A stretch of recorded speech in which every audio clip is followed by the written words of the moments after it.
So, to the leaders of our nation, the people elected to serve us, the people, your lust for power and your moral cowardice created this mess.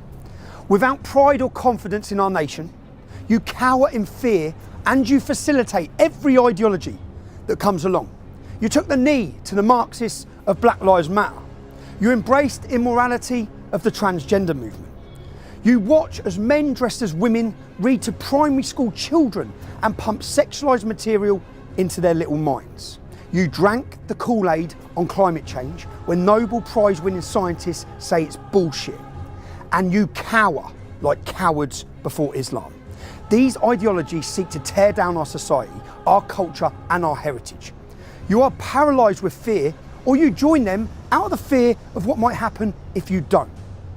What have you done to foster equality under the law, democracy and liberty? What have you done to protect our precious cultural inheritance of which you are the custodians? What have you done to protect our borders? What have you done to protect our daughters from 50 years of rape and torture at the hands of Islamic gangs? What have you done to defend the sovereignty of the United Kingdom against malign influence of undemocratic, unaccountable bodies like the European Union, United Nations, the World Health Organization and the World Economic Forum? What have you done to protect the rights of those who actually oppose you? What have you done to stand with the people of Britain for common sense? What have you done for our economy?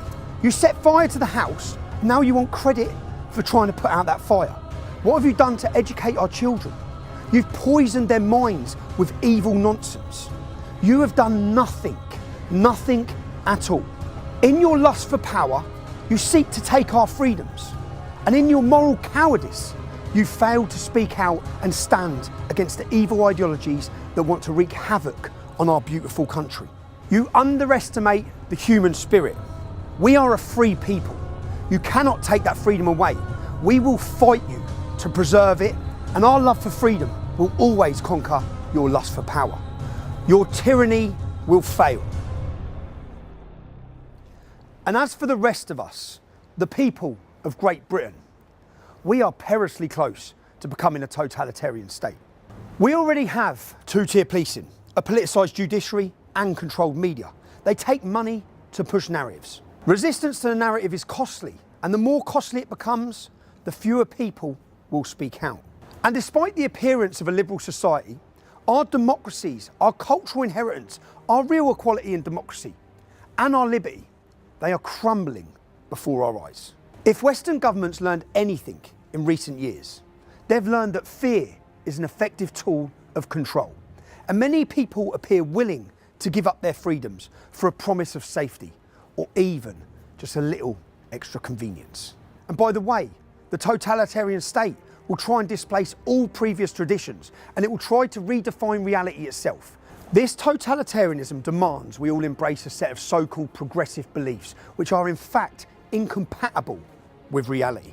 Let's just take one example, that there's a massive threat from the so-called far right, when the reality is 90% of the people on the terrorist watch list are followers of Islam. Or mass immigration and multiculturalism is a great idea. Or there's over 100 genders because we say there are. And what will come next? Sex with little children is just another form of sexual expression? It will not be long before denouncing paedophilia is demonised, as was the Marxist-Leninist dogma of the early 20th century.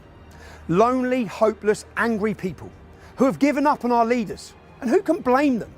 And desperate for a purpose, a promise of something better, a place to belong. They are desperate, if you like, for a new religion. Today, the new religion may appeal to people's desire for a just society, a society that liberates victims of historical oppression. It may appeal to people's fear of global warming, their desire to save the planet for humanity. The pretext is always altruistic, care and concern. But the reality requires demonising individuals who dissent and persecuting out-of-favour groups. In reality, concern for the oppressed or for humanity is lost under a wave of hate for tradition and anyone who challenges the so-called progressive dogma of the day. And the state uses manufactured crisis and the threat of chaos to implement new measures and take away more of your freedoms. Again, it's for your own good. There has been no violent revolution, but the revolution has occurred. It is complete. Hate-filled progressive groups and ideas have infiltrated our schools and our universities. Their graduates have entered the corporate world and the public sector. They run the media. You may think you have the right views, but if we are to learn anything from Alexander Solzhenitsyn, there is no way of knowing what charges will be brought against you. No one knows what's happening tomorrow. There is a permanent and ever-shifting inquisition. So watch out. We can expect the battle for our society, for our cultural inheritance to get worse before it gets better, because tyrants do not want to give up their power easily. But as with the hard totalitarianism of communist Russia and China, which depended on people's fear of challenging their lies and unreality, so it is with the insanity of the world today. We must continue to speak the truth. More people must stand up and speak out. The stakes could not be higher. If we lose our freedom to speak, the freedom to think will become the next casualty. Scrutiny dies and tyranny reigns. Thank you.